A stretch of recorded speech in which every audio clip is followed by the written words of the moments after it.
Wonderful. We're back. Daniel chapter 7.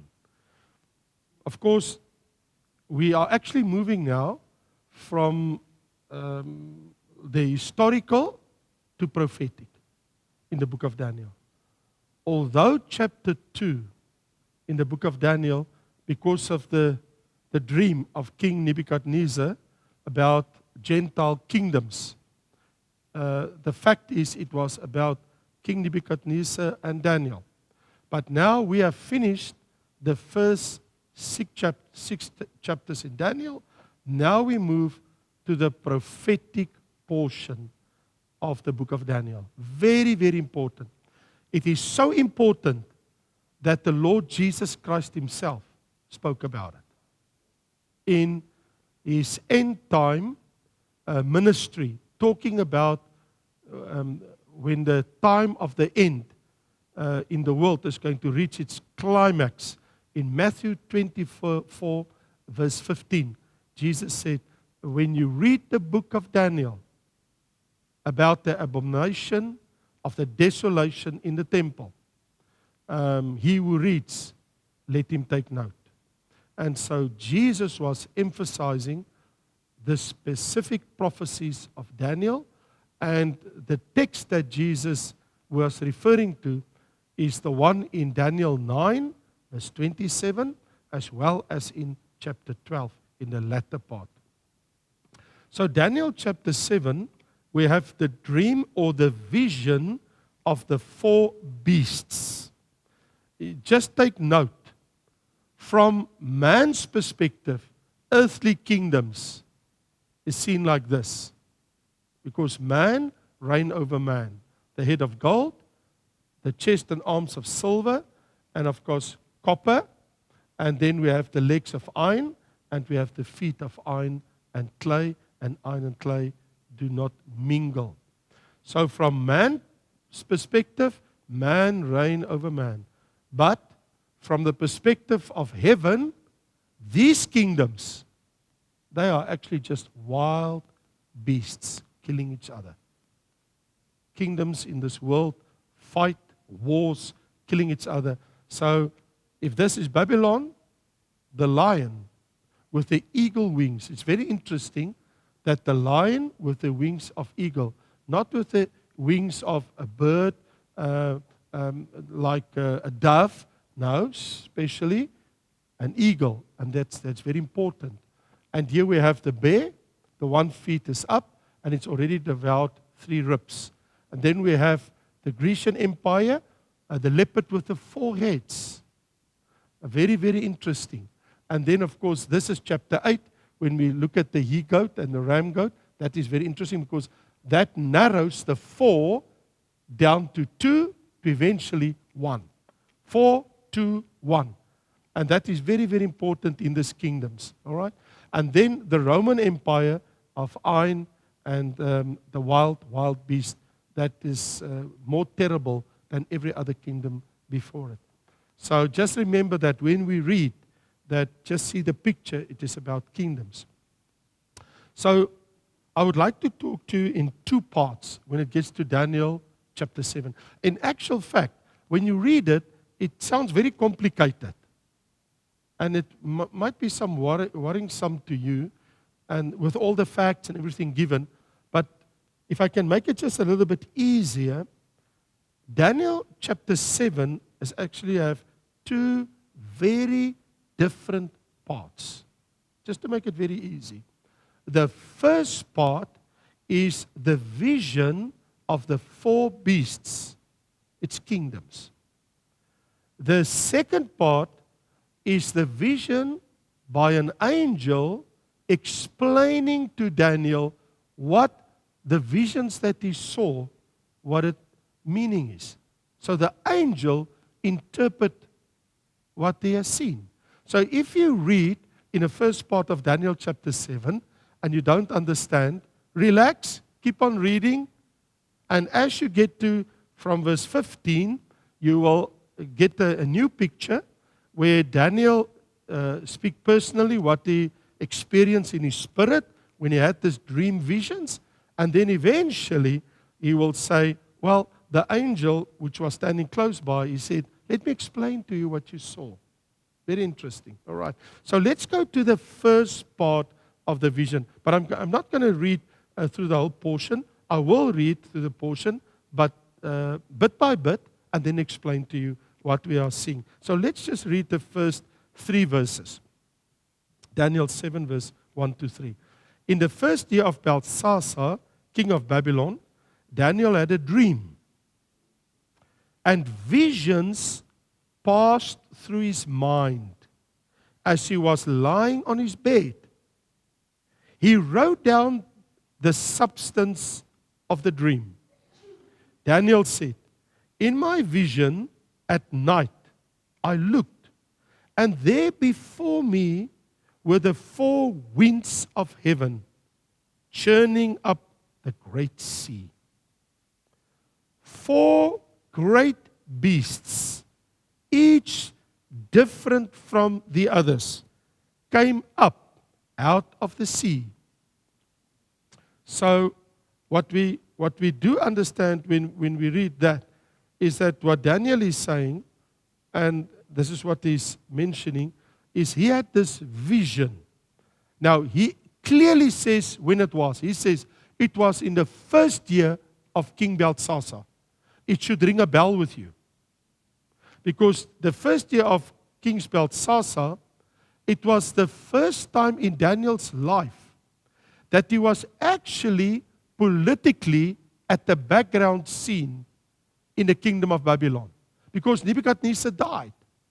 And those that followed him died, and they were not in power anymore. And eventually Belshazzar, in his first year, so Daniel was a little bit sidetracked. He was there, he was in the palace and everything, but he was old. When I say old, I mean, I need to be careful now. He was between 65 and 67 years of age. I'm 63 now, so I just want to say Daniel was a little bit older than me, not more than 5 years older than me, when Daniel had this vision. But Nebuchadnezzar died 14 years ago. So it's been 14 years since Nebuchadnezzar died, and there was other kings, but eventually in the first year of Belshazzar. So if you would ask me, but we already read in chapter 5 about King Belshazzar and he died. How do we come now in chapter 7 in the first year of King Belshazzar? You will remember I told you in the book of Daniel, the chapters 1 to 12 is not chronologically in your Bible. And in your first lecture, you all have it, or you can order it online, I have the chronological order for you. If you want to read the book of Daniel chronologically, you cannot read it as it's in the Bible. But we do have the chronological order of it, so I have it for you in chapter 1. But we can't go back to that. So chronologically, if you ask me, so where does chapter 7 fit in? It actually fits in between chapter 4 and 5. That's the exact place. But remember, Daniel, the way he wrote his book, he first talked about the history.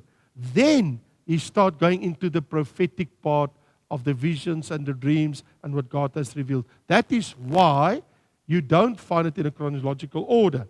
But for those that are interested, but where does it fit in the storyline? It fits in between chapter 4 and 5.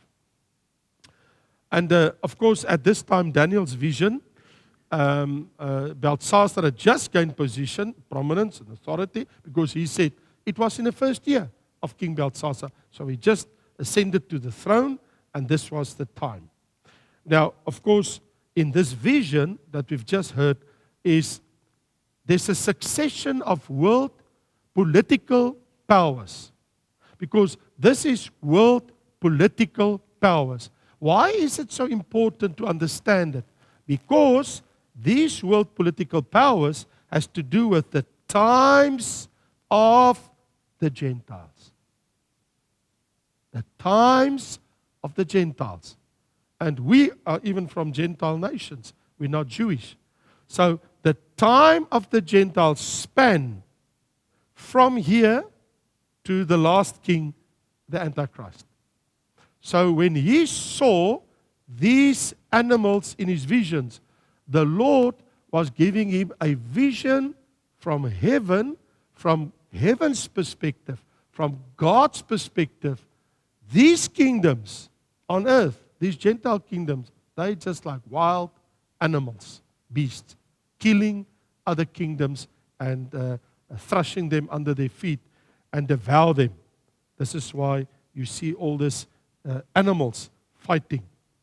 It's very interesting that you see a lion, a bear, a leopard, and of course this wild beast that's undescribable, because actually that one is undescribable, which is very important because even to this day we have still offshoot of the Roman Empire, even in our own constitution. Many of our laws is still Roman laws to this day. Not Grecian laws, not Babylonian laws, even Roman laws to this very day. All right, but let's get back to where we are now in chapter 7. In this vision, the kingdoms are actually represented in this dream vision that Daniel had about their true character. They are like cruel wild animals.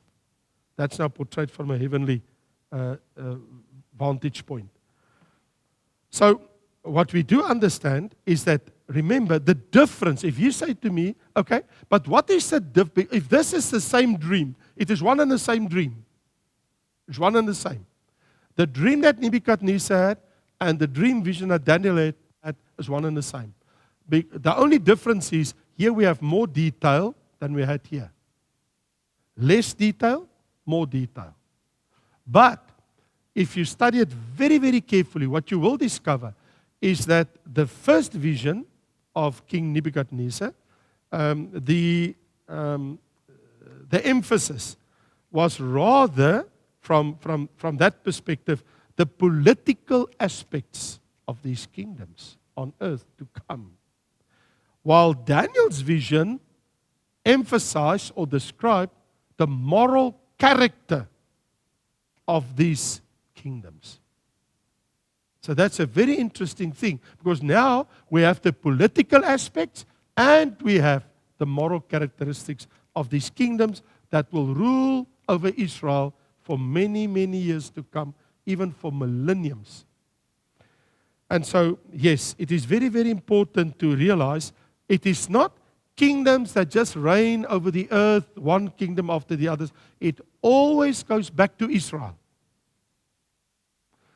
The reason why it's important to understand it, it is about how these Gentile nations, before Jesus Christ appeared, the 600 years before Christ, 600 years, from here, these kingdoms, to Jesus Christ was 600 years. And from there onward to where we are today is another 2,000 years. So we talk of 600 and 2,000 years. So, and it's all to do with how they would handle and act against God's people of Abraham, Isaac, and Jacob, the people of Israel, the Jewish nation. That is the vantage point of this kingdom. So, of course, you would wonder, so where are these kingdoms? Now, so what I would like to show you, these kingdoms, very important, is today, these kingdoms was not Canada or North America or Latin America. It's not Africa down. It's not Australia or the Far East or parts of Russia to the north and the west. But these kingdoms, when you study them, I have them here for you, so you can just get a bird's eye view of the Bible times of these kingdoms. In other words, if we talk of these kingdoms from 600 before Christ, right down to our age, and when they existed, I'm going to show you the first one. All right. Now it's going to be very interesting. So the first one is the Babylonian Empire. So if you say to me, where did King Nebuchadnezzar reign? So look at Europe, look at the Middle East and North Africa. That green belt gives you a very good idea. That was the Babylonian Empire. All right. Just gives you an idea, where was the Babylonian Empire? That was the Babylonian Empire. Then, following Medo-Persian, let me show you now. Take a very good look.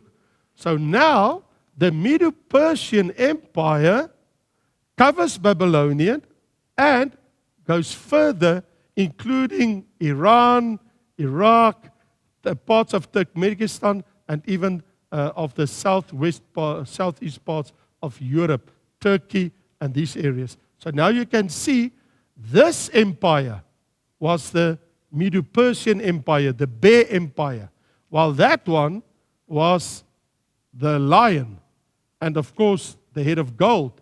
This is the Bear Empire, as well as the arms of silver and gold. Then, when the third kingdom comes, now it becomes very interesting. See how large that was. This is the Grecian Empire. So from Greece, Antiochus Epiphanes came also, but the first one, Alexander the Great. So his kingdom, you can see how far it extended. It even included Pakistan, Afghanistan, and these areas right here. And look down into Egypt and parts here of North Africa. So you can see it always goes bigger and bigger. Then, lastly, we had the Roman Empire. Now, when we get to the Roman Empire, England, Spain, France, and North Africa, all of North Africa, this was the Roman Empire in the time of Jesus. So now, just to give you a very good indication, so when we talk of the kingdoms, we're not talking about here, we're not talking about there, we're not talking about there, we talk about this part of the world, which is Southern Europe, Middle East, and North Africa. And of course, this is now not going to be a magic. Okay, here he comes. Thank you. There's a hand writing on the wall. Okay, but thank you so much for your help, Adrian. So it was a real man's hand.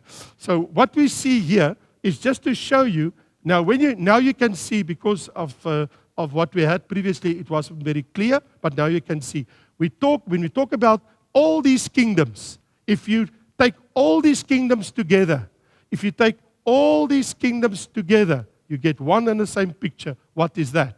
You get Southern Europe,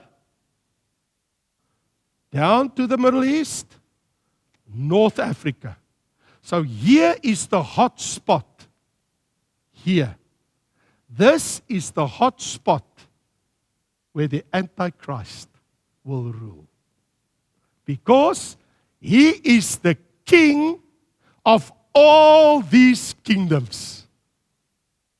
That's why your Bible says, even in Daniel chapter 7, as well as in Daniel chapter 2, that a rock, a stone, will loose from the mountain when the Antichrist comes, and it will crush the image by its feet, and it will crush the iron, the copper, the silver, and the gold. So once you understand it, so the world that we talk about, the Antichrist is not going to rule from New York, he's not going to rule from Latin America, he will not rule from up north in Russia, neither down under in Australia or from Beijing. The Antichrist, this is his kingdom. And now, when the Bible talks about the feet of the image, the 10 toes, which is the Roman Empire, you will find it gets 10 heads.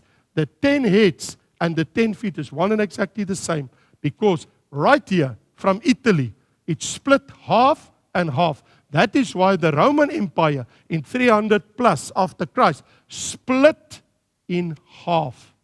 And this become the west, this become the east. That is why you have the Western Church to this day, and you have the Eastern Church, because of what has happened here. Right here, where the booties of the lady, because Italy, you will learn from school, you can just see the feet, looks like a high-heeled shoe of the lady. So here, it is split. And so that split has actually been to this very day. To this day.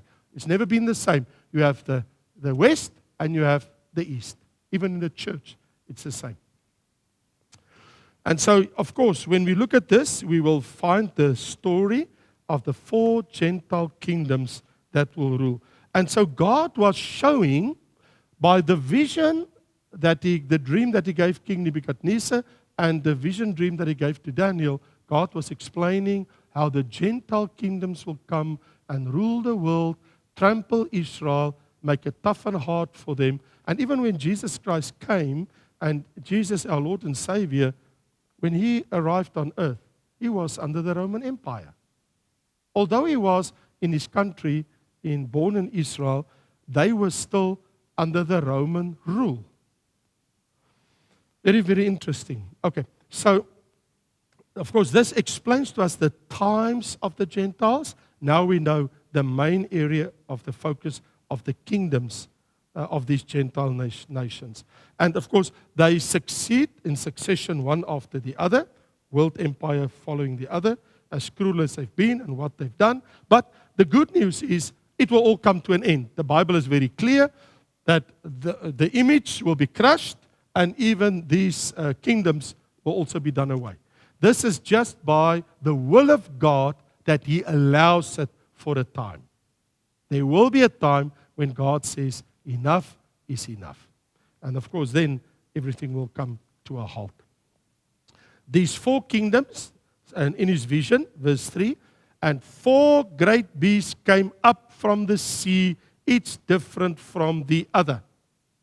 Of course, if you look at Revelation chapter 17, the Bible talks about the sea, the waters, as the nations of this world, the Gentile nations. So it is the sea of humanity, which means these kingdoms that rise one after the other, they come from humanity.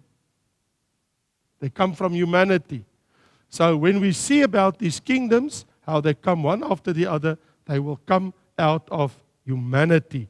Very clear, the Bible is clear on that. But of course, they will act as greedy, rapacious animals, and they differ one from the other. We also know, when we get to Revelation chapter 16, that Satan behind the scene, he brings all these kingdoms working to do his own purposes that he has. And Revelation chapter 16, verse 13 to 16 explains that there will be 3 evil forces. One from the Antichrist, coming out of him, a frog, a spirit of a frog. One from the false prophet, spirit of a frog. And one from Satan himself, the spirit of a frog. And they will go to all these kingdoms, not only these, because they already belong now to the Antichrist. This is where the 666 and the mark of the beast will first be introduced. It will first happen here. Before it happens here, before it happens there, it will all start here. But that spirits will bring in the time of the end here. When we reach this point in time, the last part, in the last 3.5 years, the last few months, when we build up to the end part of the 7-year tribulation, the Bible tells us these spirits will go south, they will go west, they will go north, and they will go east to bring in all the ungodly nations, to ask them to come, to call them, and the spirits will influence the leaders of the world, and they all will work with the Antichrist kingdom to take Israel out of the equation. Terrible time. How can this little nation, this is Israel, if I take my thumb, and I put it there, this chart is according to a correct drawing. In other words, its size is correct. So the countries in size, this is a correct measurement. So if I can take my thumb, I can close Israel there. How can this little country fight all these nations coming against them? The goat nations, under the inspiration of Satan. It's impossible. It cannot happen. That is why, if you keep on reading in Daniel 7, it says the Antichrist will win them, he will break them down, he will kill the Jews, he will take Jerusalem, he will take the city, he will desecrate the temple, and nobody will be able to stop you. Yes, so, yes, what we do see, verse 4, the first was like a lion, and it had the wings of an eagle. I watched until its wings were torn off, and it lifted from the ground, so that it stood on 2 feet like a man, and the heart of the man was given to it. It's very, very gripping that it is a lion, and it had the wings of an eagle. Very, very important.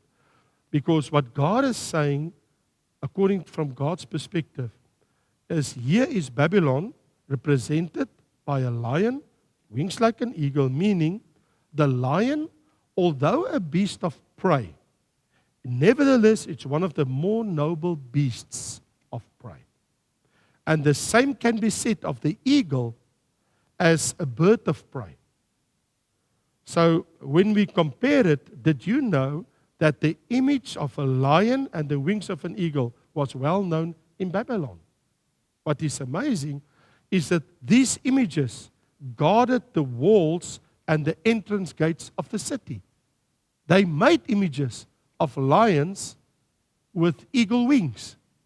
Exactly what Daniel saw in his vision. And of course, there is a steady decline in the power of Babylon. Why? Because the wings were torn off. It was strong. It had wings of an eagle. But now, the wings is torn off. So what he see is the change in character. The lion was given a human heart. Of course, we know what happened to King Belshazzar, how his heart changed into an animal heart. And so eventually, until he recognized the power of God. Now, verse 5 says, and there before me was a second beast, which looked like a bear. It was raised up on one of its sides, and it had 3 ribs in its mouth between its teeth. So the bear is already eating. It has already devoured 3 other kingdoms because he's got 3 ribs in his mouth. And it was told, get up and eat your fill of flesh. So the second bear looked like a bear with the 3 ribs in its mouth and the 1 leg lifted up. We know that the bear represents the Medes and the Persians, with the animal resting on the Medes, front leg, and standing on the others, the Persians. So the image of an animal standing like this indicate that it was ready to pounce on its prey. And the fact that it's already have 3 ribs in its mouth means it already devoured 3 other kingdoms. And the Persians, they already had 3 ribs between his teeth, because we know, if you look at history, they conquered Lydia in 547 before Christ. They conquered Babylon in 536 before Christ, and Egypt in 525 before Christ. There in history, we find it to be exactly like that. When the Persians, when they conquered Lydia, they conquered Babylon, and they conquered Egypt. And among the nations that they would pounce were also the people of Daniel. But God worked in Cyrus to fulfill the will of God. And of course, the Bible actually mentioned him 100 years before he was born. Through the prophet Isaiah, Isaiah prophesied, and he said, God will work in a man called Cyrus, and he will tell God's people to go back to their country. And long after that, he was born, and his name was Cyrus, and he did that exactly, order the Jews to return to their native land and rebuild the walls of Jerusalem. Verse 6 says, and I looked, and before me was another beast, one that looked like a leopard. And on its back he had 4 wings, like those of a bird. So this leopard was very fast. It moved very quickly. It was a leopard, and it had 4 wings like a bird. So it moved like a flash. And the beast had 4 heads, and it was given authority to rule. So we see how one kingdom followed the other kingdom. This is exactly what you see. How 626 to 539 before Christ, 539 to 330 before Christ, 331 to 663 before Christ. How the one follows the other. So the Medes and the Persians were succeeded by the Grecian Empire of Alexander the Great. And of course, he was a leopard kingdom. And you know, the Grecian Empire was known as the leopard kingdom. His armies moved like a flash. That was one of the strongest points of Alexander the Great. They were light. They could run very fast. They could move his armies very quickly. And they didn't have very heavy gear. And for that reason, they surprised nation after nation after nation after nation. And before people could react, they already overpowered them. That was his kingdom. 4 wings, twice as many as the lion eagle. So he was even much quicker than that. And he was quick in action. Exactly, that's what we see from history. The significance here is the quick expansion of the Grecian rule in the direction of all 4 directions of the compass. And he conquered all the nations in a couple of years. He actually died very young. He was in his 30s when Alexander the Great died. But here's the amazing thing. When he died, because he had no son, I think he was 33 when he died. He died so early, he didn't have a son that could take over his kingdom. So will you believe it, that his kingdom was divided between his 4 generals? Cassander would take Macedonia and Greece. Lysimachus took Bithynia and Turkey. And Seleucus over Syria. And Ptolemy over Egypt. And from this, we had the reference that the beast Greece had 4 heads that would rule. Exactly like you see that the leopard had 4 heads. So when Alexander died, very quickly, at a young age, they took over.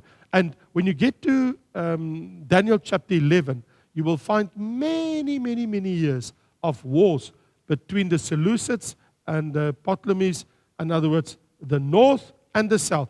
If you read Daniel chapter 11, many times you will read, the king of the north came down to the king of the south and they fight. Which actually all it means is, Syria fight with Egypt. Egypt fight with Syria. The whole time. For many years. For decades and decades and decades. For hundreds and hundreds of years, there was a fight between Syria and Egypt. Egypt, Syria, all the time. In the meantime, between the 2 of them is Israel. So every time the Egyptians go to fight with Syria, they ran through Israel and they trample Israel flat. When Syria attack Egypt, they run through Israel and they trample Israel. They're right between the 2. To the north is Syria, to the south is Egypt. And all the time as they're fighting, the one that's paying the biggest price is Israel. So it was a terrible time of Israel in the time of Antiochus Epiphanes when it reached its pinnacle point and everything that happened there. But we will eventually get that when we get to Daniel chapter 11. Now, chapter 7 verse 7 says, after that, in my vision, at night I looked, and there before me was a 4th beast, terrifying and frightening and very powerful. It had large iron teeth. It crushed and devoured its victims and trampled underfoot whatever was left. It was different from all the former beasts, and it had 10 horns. So he says, this beast is terrible. It had 10 horns. It's a frightening vision that he had. Terrible, this 4th beast. And it cannot be compared with any other kingdoms before it.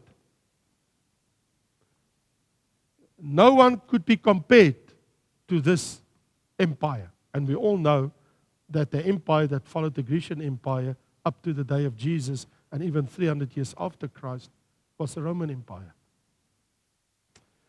And of course, the question would be, but why was the Roman Empire so different than all other kingdoms ever before it? In which way was it different? Because it was an imperialistic kingdom. You see, the Babylonians, the Medes, and the Persians, and the Greeks, they allowed the Jews to rule and manage their own country, even though they've been in exile, and sometimes when they go back, as long as they pay taxes to these kingdoms, to these empires. And they had to stand under their authority. So Babylonian king did it, Nebuchadnezzar. The same with Kores and Darius and Ahasuerus, and the same with the Grecian Empire. They all did it, but not the Romans. What the Romans did, the Caesars, the emperor, they appoint Roman rulers over the country, in the country. So Herod the Great, he was under Roman rule. So although he was Jew, he had to, under the Roman power, rule and do what they told him to do. He had no choice. So they would place their own rulers. Antiochus Epiphanes, that days is gone. Now you have Pontius Pilate, and he was not a Jew, and he will make a call what's going to happen in Jerusalem. And of course, what is different is where this kingdom burst into two, the Grecian burst into 4, the Roman burst into 10 kingdoms. So from 1 kingdom to 2 kingdoms, the Medes and the Persians. From 2 to 4, the 4 generals. From 4 to 10. Ending with the 10 toes, when the Antichrist is going to appear. Bible prophecy is very clear on that. So Daniel saw the beast. It had 10 horns, represent 10 kings. And of course we know that it correspond and coincide with what happened in Daniel chapter 2 with the image that King Nebuchadnezzar saw.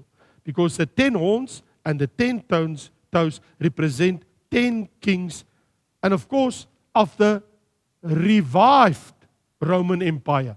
Because if this is the Western and the Eastern Roman Empire, the legs, when the feet comes, the feet don't come from the belly or from the chest or the head.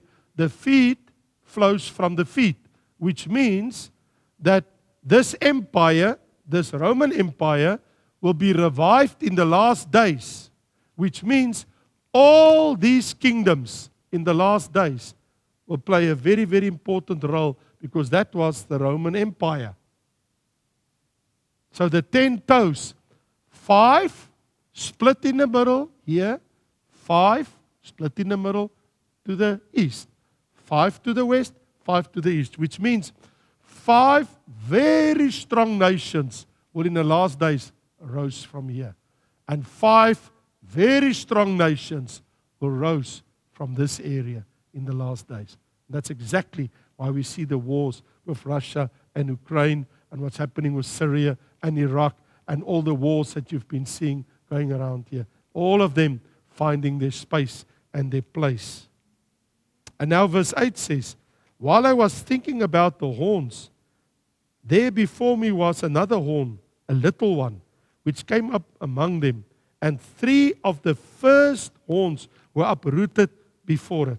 The horn had eyes like the eyes of a man, and a mouth that spoke boastfully. So this little horn, literally a small little horn, refers to the coming of the Antichrist. Because if we read the verses, verse 20, 24, 25, you can clearly see it speaks to the times of the end. Not speaking to when the Roman Empire, in the time of Jesus, when it was at its height. Not about that, but it speaks at the little horn and with the 10 toes at the time of the little 10, which is one and the same. Because, listen very carefully, verse 20 says, and the 10 horns that were on its head, and the other horn which came up before which 3 fell, namely that horn which had eyes and a mouth which spoke pompous words, whose appearance was greater than his fellows. Verse 24 says, the 10 horns are 10 kings who shall arise from this kingdom. Verse 24 says, and he shall speak pompous words against the Most High, and shall persecute the saints of the Most High, and shall intend to charge times and law, to change times and law, and the saints shall be given into his hands. So what the here is, one will come out of that horn, and he will take charge of all that kingdoms. It will be sudden, it will be very powerful, and we know he gets his power, Antichrist, from Satan. And he has a mouth that spoke boastfully. This indicates his absolute arrogance and blasphemy against God, his name, his tabernacle, and against those who dwell in heaven. And now, in verse 9 and 10, and as I looked, thrones were set in place, and the Ancient of Days took his seat. His clothing was as white as snow. The hair of his head was white like wool. His throne was flaming with fire, and its wheels were all ablaze. A river of fire was flowing, coming out from before him. Thousands upon thousands attend him. 10,000 times 10,000 stood before him. The court was seated, and the books were opened. Wow. What a powerful sight. I mean, what Daniel saw that very moment, the time for the heavenly court and judgment had dawned. And what we see here is that moment where the last world power will have reached its zenith under the Antichrist, because divine righteousness will now intervene. Now, this prophecy of what he saw focus on what will happen in the time of the end. So what we do now, at the time of the end, thrones will be set in place, and the arrangement for the heavenly court will be set in order, because the Ancient of Days, God himself, he will be ready to take his place. And what is amazing is that they see one like the Son of Man that was brought before him, and his throne was like a chariot of fire. In actual fact, what Daniel saw here is the heavenly court in action, where angels attend to the Ancient of Days, and God was in control. So what we do understand, doesn't matter what happens on earth with all these kingdoms, in heaven, God sits on his throne, and millions of angels before him, and his chairs were put right, thrones were put in place, and those who were allowed sat on them, and it's time for the court case to begin. God has a court case against man, against the kingdoms of this world. And God is ready, the Almighty, to judge the Antichrist and all human empires and governments. And he appoints kings and judges. And of course, angels are involved in God's judgment on earth. And we see it in the book of Revelation, chapter 7, chapter 8, chapter 9, chapter 12, chapter 14, 15, 16, 17, 18, and 19. We see angels that are very much involved. So, my friend, this brings us to where we see verse 11 and 12, where he says, "Then I continued to watch because of the boastful words the horn was speaking. I kept looking until the beast was slain and its body destroyed and thrown into the blazing fire. And the other beasts had been stripped of their authority, but were allowed to live for a period of time." So we can see that there's a time when all these kingdoms, there will be execution and they will be no more. And Daniel was fascinated by the little horn that spoke boastfully and wanted greater clarity on that. And so he said in verse 13 and 14, "In my vision at night I looked, and there before me was one like the Son of Man, coming with the clouds of heaven. He approached the Ancient of Days and was led into his presence. And he was given authority, glory, and sovereign power. All peoples, nations, and men of every language worshipped him. His dominion is an everlasting dominion that will not pass away. And his kingdom is one that will never be destroyed." The Son of Man is Jesus Christ, of course. And neither he nor his kingdom comes out of the sea or out of the earth, because like the other beasts, but his majesty and glory comes with the clouds of heaven. The Son of Man comes from heaven. He receives his authority and kingship to rule from heaven. So what we actually see is the beginning of the Messianic kingdom. Now Daniel, he asked more clarity. Now from here on, from this verse 15, when he asked, there's an explanation from the angel right up to verse 27, and Daniel will write the closing word of the explanation. And for that explanation of everything we've heard at this moment in time, you will have to wait till next week. God bless you. Next week, Daniel chapter 7, part 2. Thank you.